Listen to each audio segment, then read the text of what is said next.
Me parece interesante adjuntarle otra hipótesis adicional, y es que la Shoah terminó, pero el racismo perdura y el antisemitismo también, que no es lo mismo. Sigue vigente y lamentablemente con buena musculatura. Entonces deberíamos darle paso a las siguientes preguntas esenciales. ¿Por qué perduran? ¿Qué vectores alimentan incesantemente estas discriminaciones? ¿Cuál es la dimensión de su profundidad? Ya que pretendemos ver ciertos hilos profundos de esta mitología. ¿Y qué las torna resistentes a pesar de todo? ¿Quiénes y cómo mueven los hilos de esta marioneta diabólica? Si es que acaso existiese una respuesta determinista, que aclaro y adelanto que no existe. No hay determinismo en estos temas. Me permitirían pensar que hablar de profundidad es válido porque parecería ser una profundidad insondable. Ahora, si los judíos cometimos el deicidio, que es un crimen de lesa divinidad, no podíamos dejar de estar condenados a una cadena perpetua de criminalidad. Tamaño delito no prescribe, ni podría prescribir, no solo si alguien se lo creyese, lo resignificase y redimensionase a una realidad emotiva e inconsciente, sino si además tuviese una complicidad política, un formato e institucionalidad sociopolítica educativa, económica y hasta una pretendida justificación científica.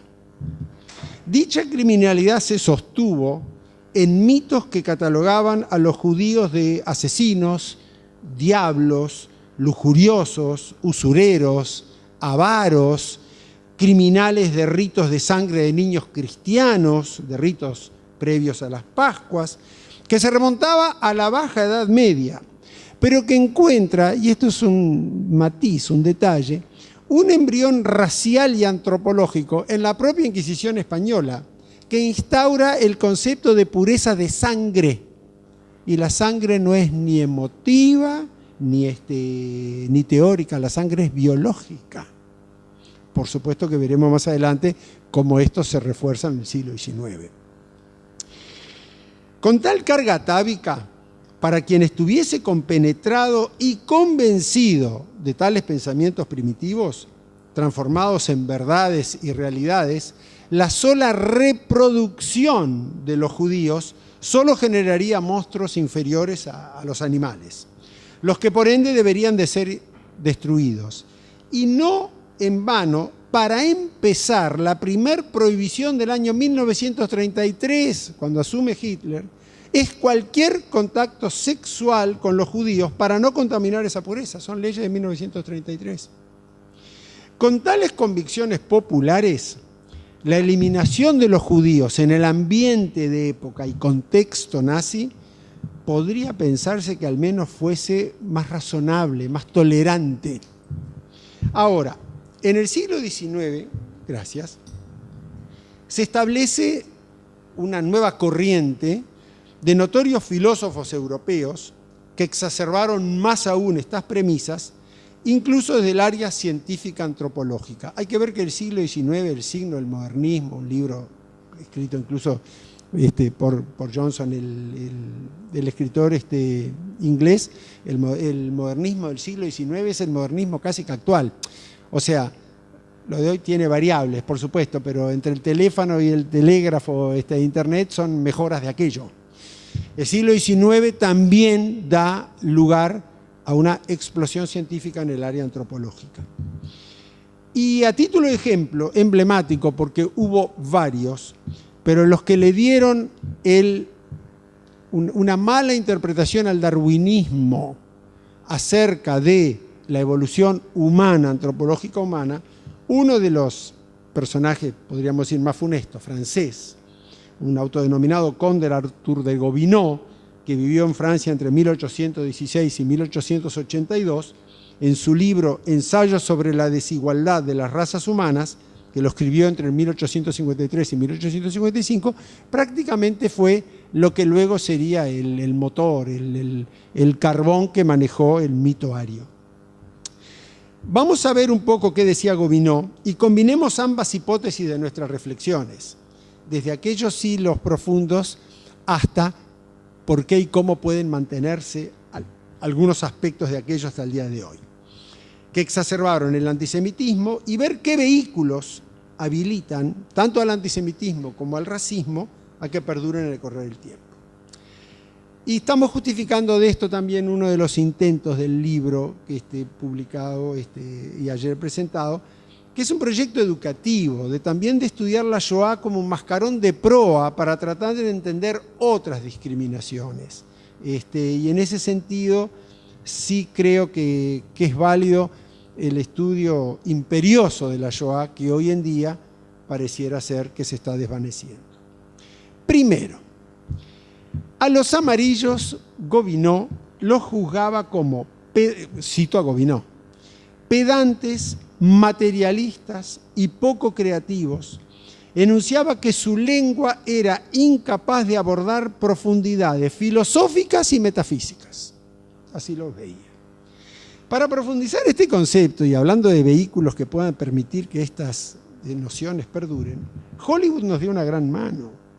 Cuando yo iba a los matinés, las películas de guerra naval en el Pacífico de los americanos con los japoneses, literalmente mostraban a los japoneses como con sonidos guturales, hablando un poco como tontos en los barcos, mientras los héroes de la Armada americana los hundían. Y en aquella época de niñez se golpeaban el piso. Estábamos contentos cuando hundía un barco japonés. O sea, eso tenía también razones políticas. O sea, también había que justificar de alguna manera otra parte del genocidio de la primera mitad del siglo, que fue el tema de las bombas atómicas en Hiroshima y Nagasaki, tema que también me refiero en el libro. Por supuesto, no se resuelve nada en el libro, se plantea como para que se analice, pero no era ingenua esta postura de Hollywood y nada ingenua fue la vida que llevaron los japoneses en los propios Estados Unidos en esa época. La realidad, en la maestría que terminé hace un par de años, yo recopilé una información de Life, la revista americana, acerca de la Armada americana, y los americanos en la Segunda Guerra Mundial admitían que el nazismo prosperase en tanto no saliese del continente europeo. El peligro para los americanos era que los nazis se proyectasen su fuerza también al mar, los nazis o sus aliados, en este caso los japoneses. Lo mismo pasó en la Primera Guerra, hasta que los submarinos no atacaban buques mercantes americanos cerca de Manhattan, no entraron en la guerra. Los americanos nunca entraron inmediatamente a la guerra, y en el caso de la Segunda Guerra Mundial fue en el 42, una guerra que estalló en el 39, justamente cuando el ataque a Pearl Harbor. Todo eso había que vehiculizarlo de alguna manera también en el cine. Y esto tiene un dato concreto que lo voy a leer. El 10 de mayo asume Churchill. Esa misma mañana Hitler había comenzado la invasión de Bélgica, Holanda y Luxemburgo, que podríamos decir que los invadió caminando. O sea, no tuvo grandes resistencias. El 13 de mayo, 3 días después, Churchill enuncia en el Parlamento su famoso discurso de que solo puede ofrecerle sangre, sudor y lágrimas. Y el 15 de mayo le escribe a Roosevelt, cito: si fuera necesario continuaremos solos esta guerra, pero podría encontrarse con sorprendente rapidez con una Europa nazi absolutamente subyugada, en lo que se refiere a sus fuerzas armadas. Las necesidades inmediatas son tales y cuales, y Churchill le pide ayuda a Roosevelt. Le contesta al día siguiente, el 16 de mayo, miren que el 20, que chaca de Francia. No podía comprometerse a nada sin el Congreso. Y es verdad, Roosevelt fue reelecto 4 veces. Y esta era su 4ª vez. Y lo que Roosevelt tenía en mente en ese momento, más que ayudar a Inglaterra y a la democracia, bla, bla, y salvarlos del nazismo, era su reelección, cosa que logró. Fue recién cuando se ataca Pearl Harbor que realmente los americanos se involucran, por supuesto, en los aliados y cómo. Ahora bien, otro grupo de Gobineau, no me voy de Gobineau, estaba constituido por los negros, a los cuales catalogaba como poco inteligentes y sobredesarrollados, lo que les atribuía un terrorífico poder. No quiero bajar de nivel, pero esto ha entrado en el imaginario popular, hasta en los chistes de negros, hasta el día de hoy. Es decir, la virilidad de los negros en los chistes verdes hoy sigue siendo vigente. No quiere decir que el que lo haga piense en Gobineau.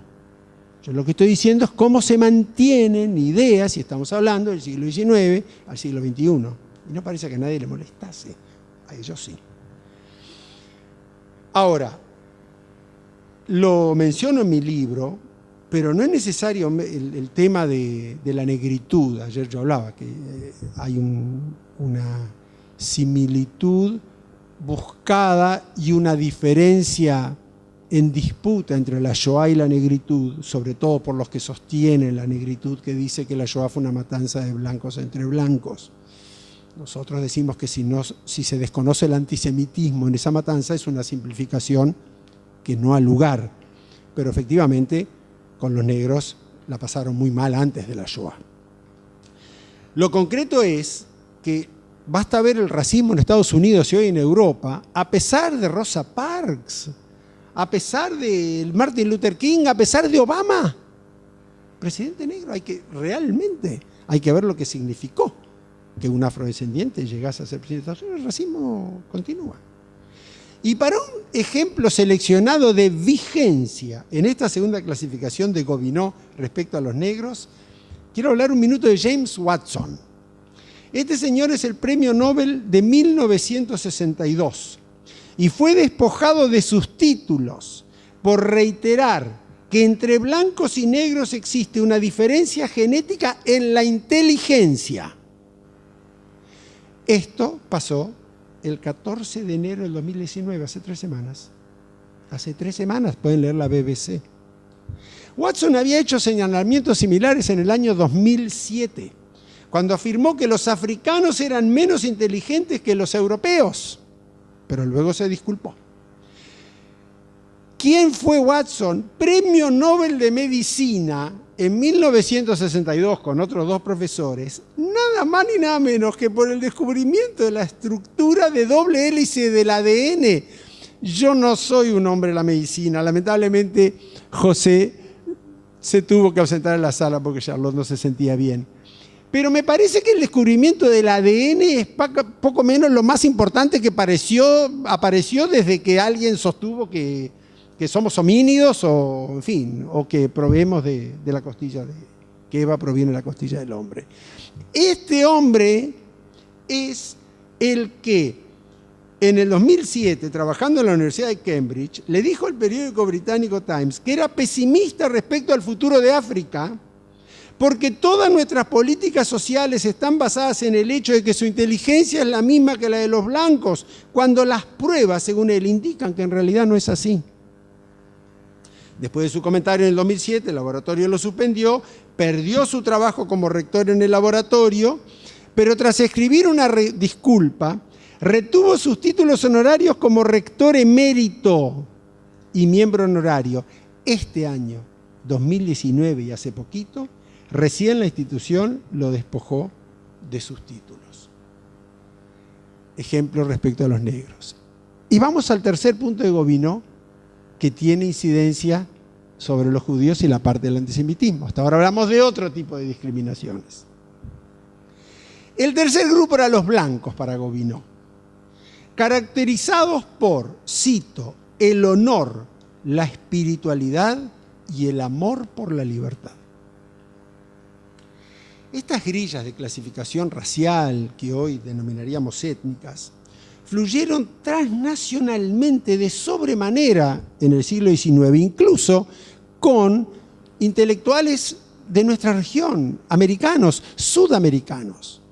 Tocqueville, Alexis de Tocqueville, un hombre que fue a estudiar la democracia americana cuando todavía en Francia reinaba la monarquía, él se asombraba gratamente de la de la cultura blanca, anglicana, inglesa, que, digamos, dominaba y se imponía en esa nueva democracia americana, pero también en nuestras zonas. Alberdi, quien escribió la Constitución de 1853 en Argentina, Echevarría, Sarmiento, el uruguayo Arturo Lamas, que escribe un manifiesto en 1855 político de gran nivel.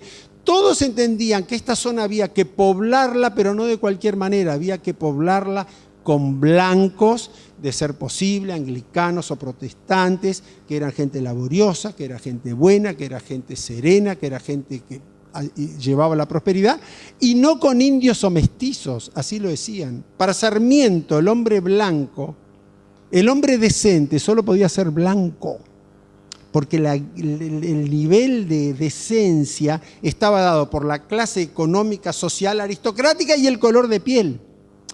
¿Qué significa? La influencia de estas discriminaciones tuvieron una difusión muy, muy amplia. Entonces, si nos referimos a los blancos, la pregunta es, ¿por qué entonces, siendo blancos, los judíos europeos estábamos exentos? Porque los judíos europeos somos blancos. Digo somos porque yo también provengo de judíos europeos.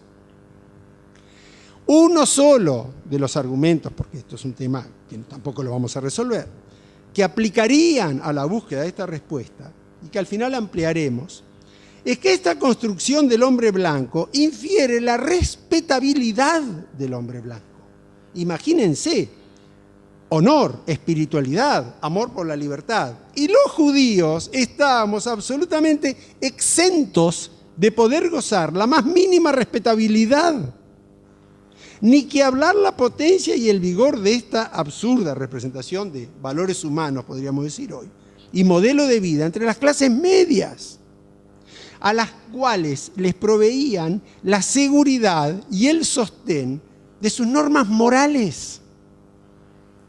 La burguesía, que competía directamente con los comerciantes, industriales, profesionales independientes, académicos y judíos, aún los más absolutamente emancipados o los más absolutamente asimilados, comulgaban plenamente con este caldero de discriminación y de exclusión, como cito en el libro.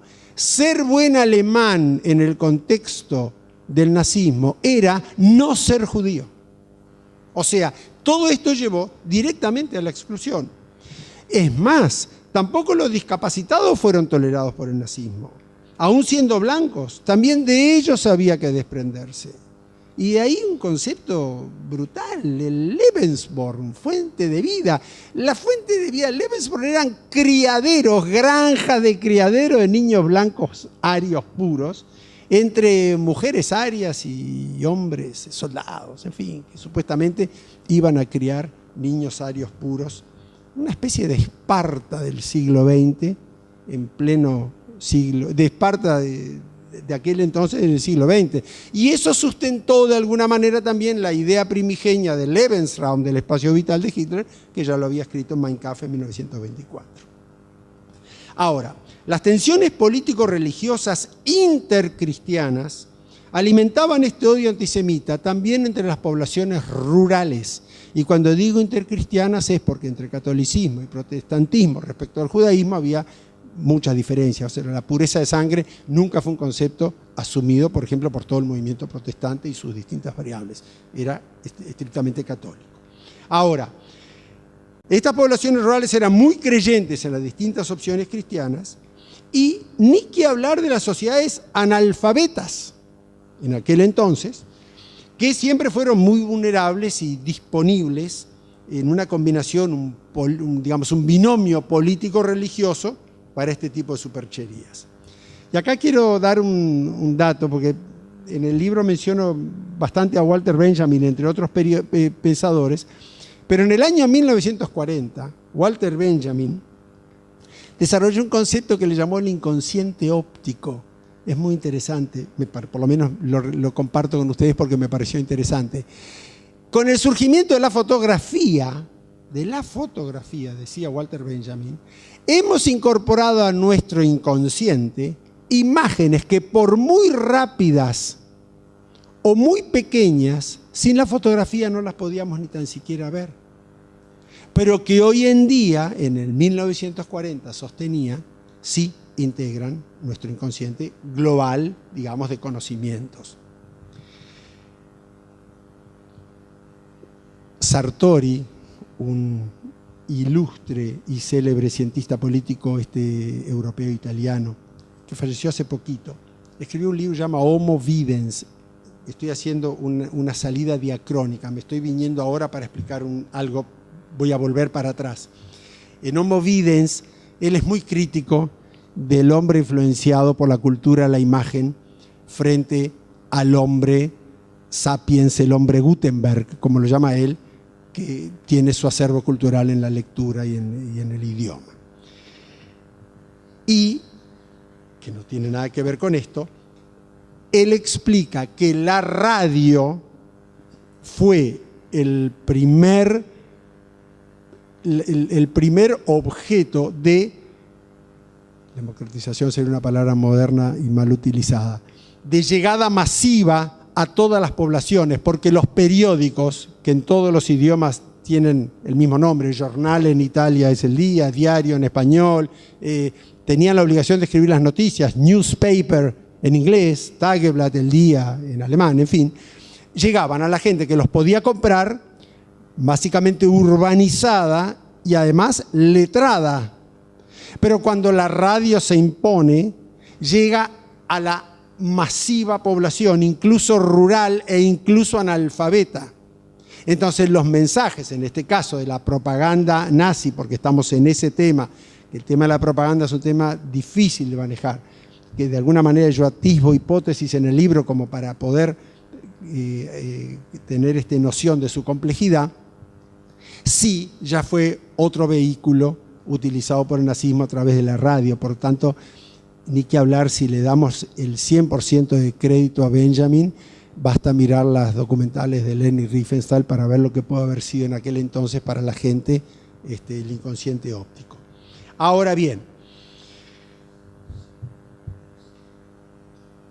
todo esto podría ser un pensamiento abstracto, que se pudiera confundir con una opinión personal.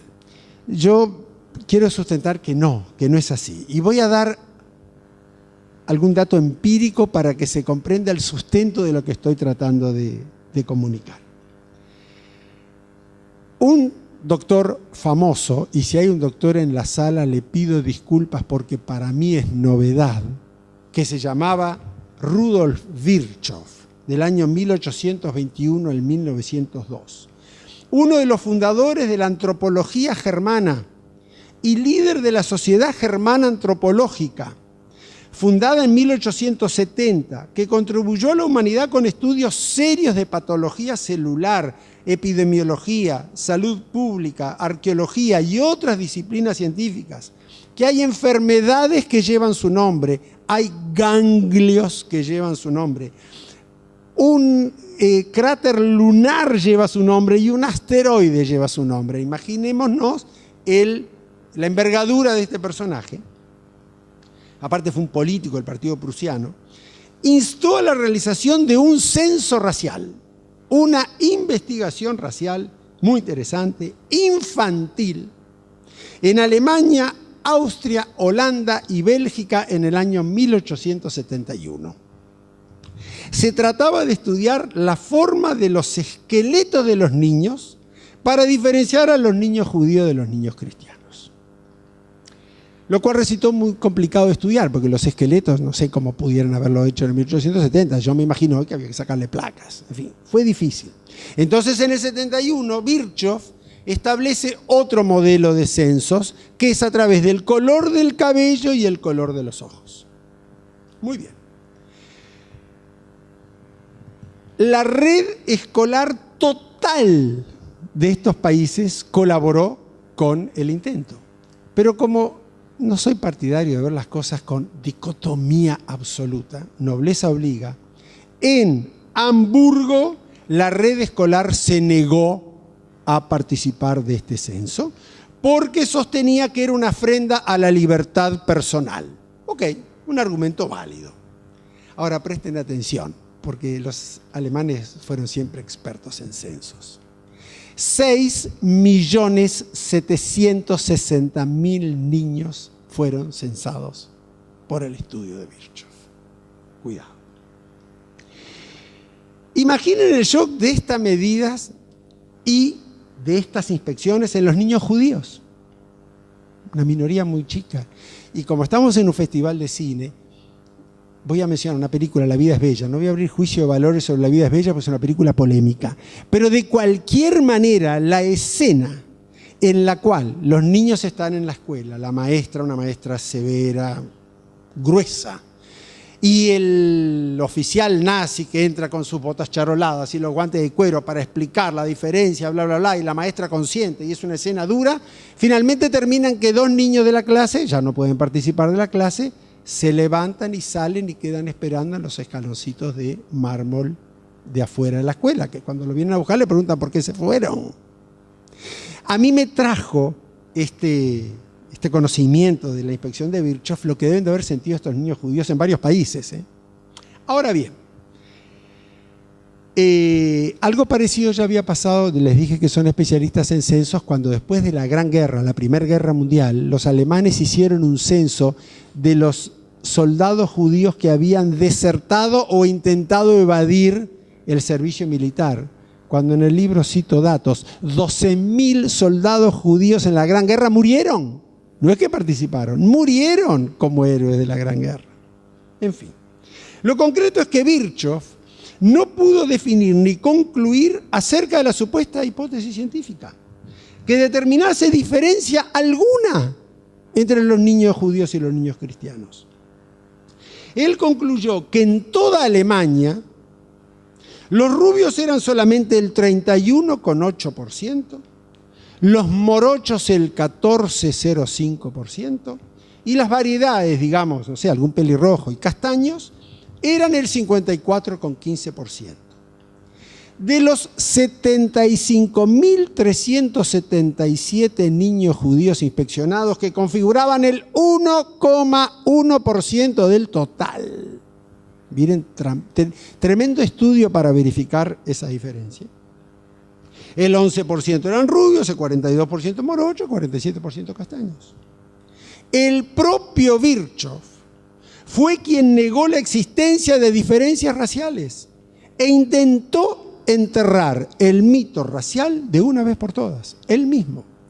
Pero sus propios estudiantes lo acusaron de ser un esclavo de los judíos e integrante de la conspiración judía mundial. Esto en el año 1871 es muy interesante, porque el concepto de la conspiración judía mundial viene de los protocolos de los sabios de Sion, escrito en Rusia y publicado en 1890 en Francia, porque se está dando la affaire Dreyfus. Esto se anticipó 20 años a los propios protocolos de los sabios de Sion. Esto nos permite comprender las profundidades insondables de estos mitos. Ahora, Virchow se defendió, argumentando que acababa de demostrar, muy interesante, que los judíos son una nación y no una raza. Él seguía siendo un antropólogo. Virchow postuló incluso que el concepto raza no se trataba más que de variaciones hereditarias, lo que hoy llamaríamos la famosa genética, que en cualquier anamnesis, si uno va al médico y le pregunta, en fin, si alguna enfermedad o patología, sabe de algún abuelo, de algún familiar. Él hablaba de eso en el 1871, a raíz de este estudio. Conocemos el final. Triunfó el mito. Lamentablemente triunfó el mito. Es decir, la moral blanca de Gobineau fue un desastre y el mito llevó a la catástrofe de la Shoah. Jamás se había hecho ni se volvió a hacer hasta el día de hoy un censo de esa magnitud cuantitativa. Ya no estoy hablando cualitativa. Pero el símbolo, la mística, la fácil y tenebrosa seducción del mito superó ampliamente la evidencia científica racional. En 1880, hay que destacar, porque Friedlander, que también lo menciona en el libro, hace mucho hincapié en la sociedad civil sana, incluso durante el nazismo. Esto es previo al nazismo. Siempre hay una sociedad civil sana en todas las sociedades humanas. En 1880, el 14 de noviembre, se publicó en el periódico berlinés Nationalzeitung una declaración en contra de las agitaciones antijudías, firmada por 75 personajes, entre los cuales estaba Virchow, el rector de la Universidad de Berlín, alcaldes, intelectuales, dirigentes empresariales, profesores, abogados, que rechazaban el odio racial, cito, el cual de un modo profundamente vergonzoso se estaba expandiendo como una plaga contagiosa. Apelando a la ley y el honor, exigían que todos los alemanes fueran iguales en derechos y obligaciones. Fueron los nazis los que pulverizaron todo tipo de racionalidad humanista. El antisemitismo resultó estar blindado, encapsulado en un envase mortífero de odio imposible de frenar. Un detalle también que salió hace 2 días, en un búnker de una ciudad francesa, no la sé pronunciar bien, Guernsey se escribe, un soldado alemán que cuidaba la casamata frente al Canal de la Mancha para ver que los ingleses no abordasen, no invadiesen, aparentemente dibujaba, tenía aptitud de dibujante, y dibujó murales adentro del búnker.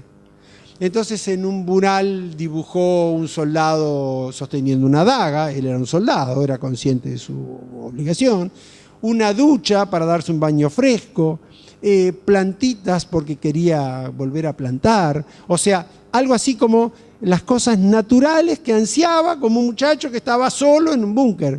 Y uno de los murales es un caballero templario teutón de la Edad Media con un cañón. Es decir, toda su concepción estaba de alguna manera sustentada en un criterio belicista que partía de la Edad Media. Por supuesto no estoy hablando de discriminación, estoy hablando de un aspecto cultural. Esto salió en la National Geographic el 30 de enero, la semana pasada. Me pareció interesante. Ahora, vamos al segundo y último punto. Un historiador alemán, por demás interesante, que se llama Götz Ali, de nombre Götz, apellido Ali, escribió en el 2012 un libro que se llama ¿Por qué los alemanes, por qué los judíos? Editado en Barcelona por la editorial Crítica, que Raúl Hilberg, incluso el gran escritor de la Shoah judío que escribió La destrucción del pueblo judío, saludó en su oportunidad, porque ya falleció hace unos años, a Götz Ali por sus investigaciones. ¿Qué sostiene Ali, alemán no judío? La hipótesis que fue muy categórica, la envidia de la sociedad germánica sobre la judía por su emancipación por la vía de la educación. Esta hipótesis me resultó interesante y voy a reconocer por mi ignorancia, porque para mí la envidia es una emoción individual. Yo no pensé que la envidia no se podría proyectar como una emoción colectiva, una emoción social. Entonces me puse a investigar un poquito a ver si, en fin, de última, tengo que respetar a Ali por principio de autoridad, pero de alguna manera yo tenía esa duda. Bueno, me encontré con una batería de estudios psicoanalíticos que no puedo reproducir ni comprender, de Melanie Klein, del propio Freud, de Lacan, que sí hablan de la envidia como una emoción incluso tan prematura como el propio nacimiento del niño, el vínculo con la madre, que bueno, puede marcar, en fin, su espíritu de adulto. Bueno, eso todavía no me explicaba lo social. Entonces, dice Ali, la envidia destruye la convivencia social, mina la confianza, provoca agresividad, promueve el imperio de la sospecha e induce a las personas a aumentar su autoestima humillando a las demás. En este contexto, los envidiosos se autointoxican, están cada vez más insatisfechos y se vuelven todavía más hostiles, detrás de todo tipo de pretextos, como ejemplo también una teoría de la raza. Esa es la hipótesis. Los envidiosos se erigen a sí mismos en seres decentes y moralmente superiores. Vuelvo a Gobineau. Entonces digo, bueno, a ver, todavía necesito que alguien me saque un poco la duda. Y encontré un PDF interesante que se llama La envidia nacional, se trata por académicos, la envidia nacional. Y dice, la envidia compartida e institucionalizada en las costumbres de un pueblo entero es algo de comprensión compleja. sería lógico pensar que la escasez esté relacionada con la envidia. Cuando hay pocos bienes a repartir, se codiciarán los de aquellos afortunados que los posean. Pero esto tampoco es tan simple. Hasta que Ortega y Gasset, encontré unos comentarios, famoso filósofo español, escribe en el año 1921 algunas motivaciones interesantes. Chiquito. En la modalidad social de la envidia, la internalización de los valores de los predecesores es un elemento esencial. Esta se lleva a cabo por medio de una identificación con las actitudes de padres, maestros y otras figuras de autoridad. Esto es interesante, porque la discriminación sin duda circula por esa vía.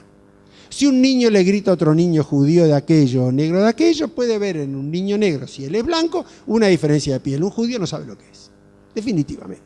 Entonces arrastra de la casa, del hogar y ni tan siquiera la escuela ya una discriminación que puede parecer ingenua, de grande se disipará o se mantendrá.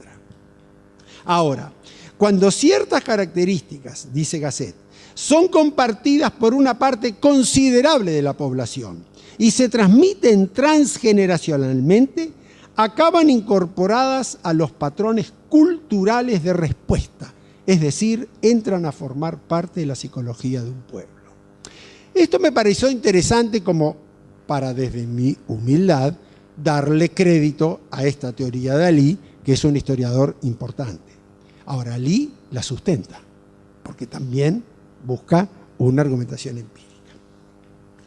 Y dice así: los jóvenes judíos aprendían a preguntar y a pensar en abstracto, en reacción fundamentalmente, o sea, por la buena influencia de Moses Mendelssohn, el iluminismo judío alemán, de 1729-1786, que tradujo la Biblia del hebreo al alemán.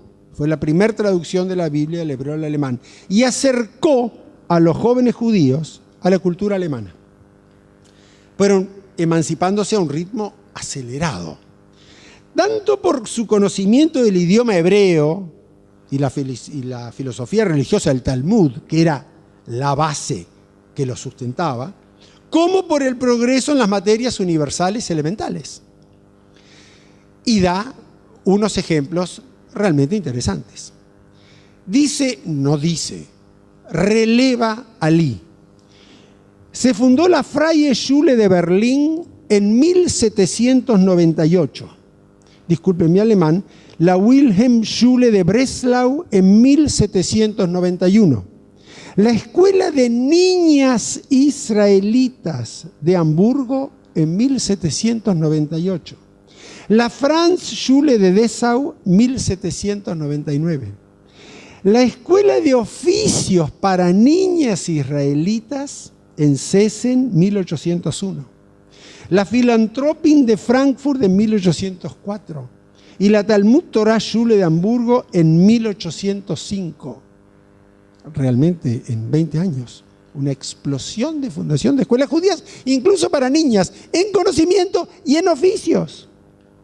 Todas compartían el objetivo de reducir la miseria y el desprecio que sufrimos. Ese era el objetivo.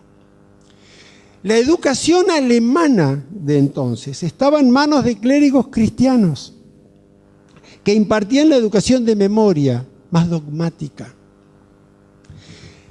Nobleza obliga, hay que recalcar, en 1717, 80 años antes de esta explosión de escuelas judías, Federico Guillermo I introdujo la educación general obligatoria en Prusia, pero el proyecto fracasó porque no tuvo presupuesto. Pero fracasó radicalmente hasta la mitad del siglo XIX. En el primer congreso general de profesores de Alemania, celebrado en Erfurt en 1876, algunos 100 años antes de la primera escuela y otros 80 años después de la primera escuela judía, el presidente exigió la aplicación generalizada del castigo corporal con el objetivo de educar al pueblo no para vivir en libertad, sino para servir. Era la filosofía del momento. La mejora sustancial de la educación alemana comenzó en 1872, 100 años después, cuando Prusia triplicó el presupuesto para escuelas de primaria, sueldos y seminarios para profesores, o sea, cuando realmente lo puso en la agenda. Entonces acá podría haber un atisbo de respuesta, un atisbo de pensamiento acerca de la pregunta, se la hace Charlotte en el prólogo y nos la hacemos todos. ¿Cómo pasó lo que pasó en la Alemania de Goethe, de Schiller, en la Alemania de Beethoven, en la Alemania de Bach? Porque realmente es una pregunta que cuesta responder. Entonces me puse a investigar de qué años eran estos 4 ejemplos de la cultura universal. Goethe vivió entre 1749 y 1832. Schiller entre 1759 y 1805. Beethoven entre 1770 y 1827. Y Bach entre 1685 y 1750. De acá podría pensarse que la educación judía fue contemporánea a ellos. Los alemanes llevaron un rezago de casi 50 años respecto a estas fenomenales fuentes de cultura. Fenomenales fuentes de cultura universal. En 1886, reitero, 100 años después de la primera fundación de la escuela judía, el pedagogo reformista, Eduardo Sack, doy el nombre porque Dalí lo da, estimó que un 14% de los prusianos mayores de 10 años nunca había visto una escuela por dentro. En 1869, el 14,6% de los estudiantes de secundaria en Berlín eran judíos, cuando solo el 4% de la población era judía. En el mismo 1886, el 46,5% de los estudiantes judíos de Prusia había finalizado primaria y avanzado en niveles de educación superior. Y en 1901 el porcentaje ascendió al 56,3%. En el mismo periodo se releva que el interés cristiano por una educación superior era del 7,3%.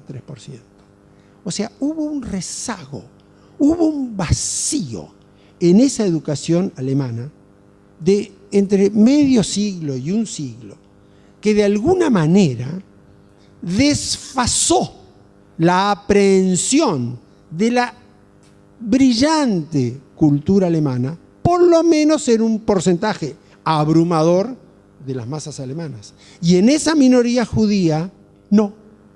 De ahí también surge un problema muy difícil, que es la simbiosis de los judíos alemanes con Alemania.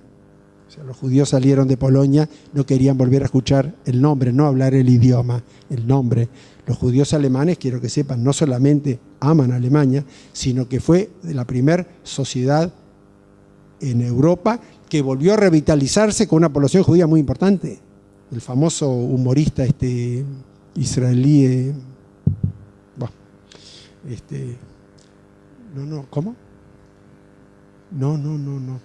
Se me fue el nombre, fue el primero en irse a vivir a Alemania y bueno, causó furor en Israel. Yo me voy a acordar del nombre porque es muy importante.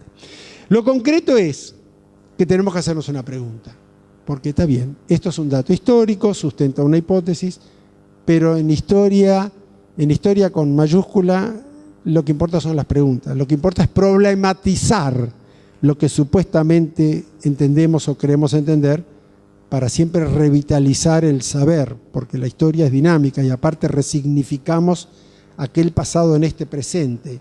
Y resignificar aquel pasado en este presente es responsabilidad del historiador. Entonces, de alguna manera, si bien juega la subjetividad del historiador, también le compete la rigurosidad de ese traslado del pasado al presente, en todos los casos. Entonces la pregunta es, ¿qué impulsaba esta lógica?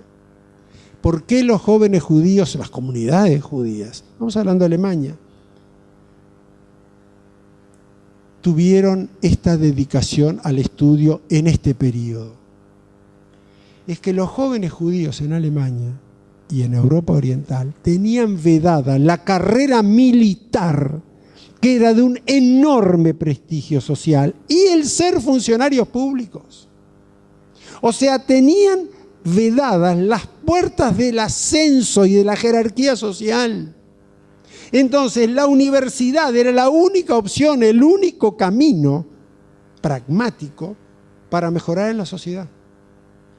Y esto pasaba en Praga, en Budapest, en Viena, en Kiev y en Odessa.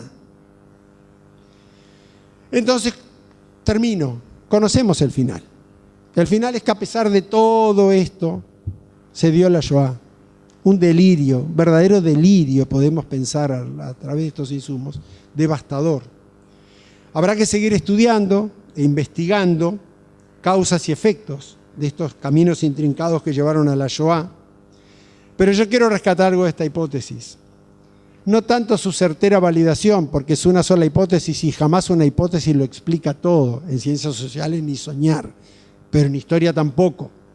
Pero sí apostar a la educación y seguir creyendo en la educación y en la enseñanza de la Shoah, en las enseñanzas medias y superiores, que lamentablemente, hablo como uruguayo, con dolor no se da, más allá de impulsos privados como el Proyecto Shoah, que es extraordinario, pero no formalmente, no en la currícula, aunque mal no sea como el vehículo que nos permita entender otras discriminaciones, que nos permita entender qué cosas puedan estar pasando hoy en el mundo, que por supuesto la historia no se repite, eso es una frase absolutamente incorrecta, pero que permita encadenar conocimientos emparentados para calibrar, censar qué cosa es peligrosa y qué cosa no en niveles de discriminación. Y bueno, ya más utópicamente, evitar nuevos genocidios y procesos destructivos del ser humano contra el ser humano. Muchas gracias.